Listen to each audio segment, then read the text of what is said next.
Kisah perundungan Imam Nawawi di masa kecil. Imam An-Nawawi dikenal melalui karyanya. Ia melalui karyanya sering dirujuk banyak ulama fikih dan ulama hadits dalam kajian keagamaan sampai hari ini. Kapasitas, kompetensi, dan reputasi akademiknya diakui oleh ulama di zamannya hingga kini. Imam An-Nawawi adalah keturunan imigran berbangsa Arab di desa Nawa, Damaskus. Ia tumbuh dalam pendidikan agama di rumah dan di masyarakat yang baik. Ia berkembang di bawah bimbingan ulama-ulama besar di Damaskus. Imam Nawawi kecil tumbuh berkembang sebagaimana anak-anak kecil di berbagai belahan dunia lainnya. Ia bermain bersama anak-anak tetangga seusianya. Waktu terus berjalan. Imam Nawawi kecil pun bergaul dengan teman-teman sebayanya sebagaimana biasa. Tetapi ada satu kesempatan di mana pengalaman ini mengubah dirinya. Pengalaman pahit ini pula yang menjadi titik mula perjalanan intelektualitasnya. Suatu hari seorang ulama besar menyaksikan teman-teman sebaya mengucilkan Imam Nawawi kecil. Mereka enggan menerima keberadaannya. Imam Nawawi kecil pun berlari menjauhi mereka. Air matanya menetes dalam kesendiriannya. Ia merasa sedih atas isolasi teman-teman sebayanya. Ia merasa terkucil. Di satu sudut kota Damaskus, Imam Nawawi kecil membaca Al-Quran dalam suasana batin yang terpukul. Hari-hari ke depan ia lalui dengan membaca Al-Quran. Hanya membaca Al-Quran dan membaca Al-Quran aktivitas yang dilakukan oleh Imam Nawawi kecil hingga balik. Aktivitas itu terus dilakukannya sampai ia hafal 30 juz Al-Quran. Sejumlah ulama besar memandang sedikit berbeda pada Imam Nawawi kecil. Mereka melihat tanda-tanda keulamaan pada Imam Nawawi kecil. Mereka memiliki firasat atas kealiman, intelektualitas, dan kecerdasan Imam Nawawi kecil. Mereka kemudian menemui orang tua Imam Nawawi kecil. Mereka berpesan kepada keduanya agar menjaga baik-baik Imam Nawawi kecil karena anak ini kelak akan menjadi ulama besar yang membimbing umat Islam. Mereka berpesan kepada Imam Nawawi kecil untuk melazimkan pembacaan Al-Quran dan berusaha untuk menghafalkannya. Sejak itu, Imam Nawawi kecil bergiat menghafalkan Al-Quran. Ia juga mempelajari akhlak ulama-ulama terkemuka di kotanya. Ia kemudian mulai meninggalkan kesempatan bermain bersama anak-anak sebayanya.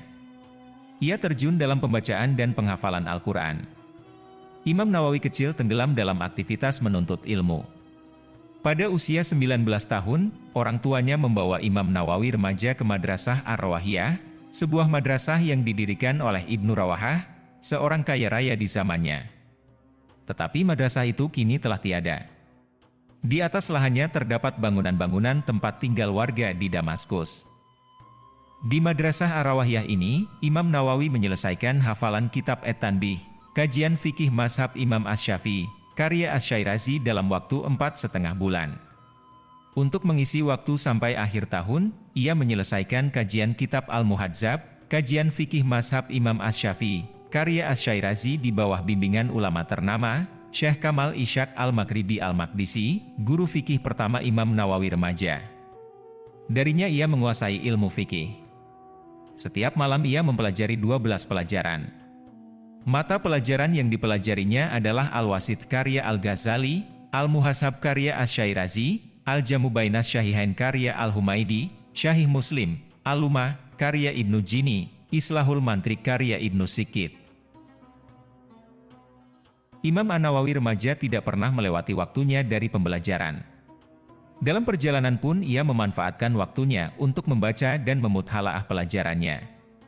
Ia mempelajari hadits, integritas perawi hadits, syarah hadits, tafsir, fikih, fikih, usuluddin, tasawuf, dan syaraf. Kitab yang pernah dipelajari Imam Nawawi adalah Syahih Bukhari, Syahih Muslim, Sunan Abu Dawud, Sunan At-Tirmidzi, Sunan An-Nasai, Sunan Ibnu Majah, Al-Muwatta, Musnad Asy-Syafi'i, Musnad Ahmad bin Hanbal, Sunan Ad-Darimi, Musnad Abi Ya'la, Syahih Abi Awanah, Sunan Ad-Daruqutni, Sunan Al-Baihaqi, Syarhus Sunnah Al-Baghawi, Tafsir Ma'alimu Tanzil Al-Baghawi, Amalul Yawi wal Lailati Ibnu Sunni, Al-Jami, Li Adabi Rawi Wasami Al-Hatib Al-Baghdadi, Ihya Ulumuddin, Ar-Risalatul Qusyairiyah, Al-Ansab, dan karya ulama lainnya.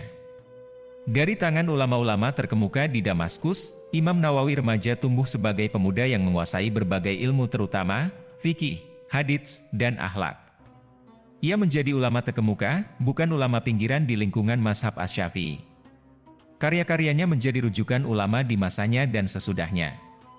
Karyanya antara lain adalah Syarah Sahih Muslim, yang sering dirujuk ulama sesudahnya, Al-Irsyad wa Taqrib, Tadzibul Asma wal Lugat, Al-Manasikus Syukra wal Kubra, Minhajut Talibin, yang disyarahkan ulama-ulama sesudahnya, Al-Majmu, Syarah Al-Muhashab, Riyadhus Shalihin, Al-Azkar, Al-Arba'in, dan At-Tibyan. Imam Nawawi dewasa dipercaya untuk memimpin Madrasah Al-Ashrafiyah Al-Ula. Ia menjadi guru besar pada sekolah yang didirikan oleh Sultan Al-Malik Al-Ashraf Musa Farudin. Ia mengajar di sana tanpa mengambil gaji bulanan.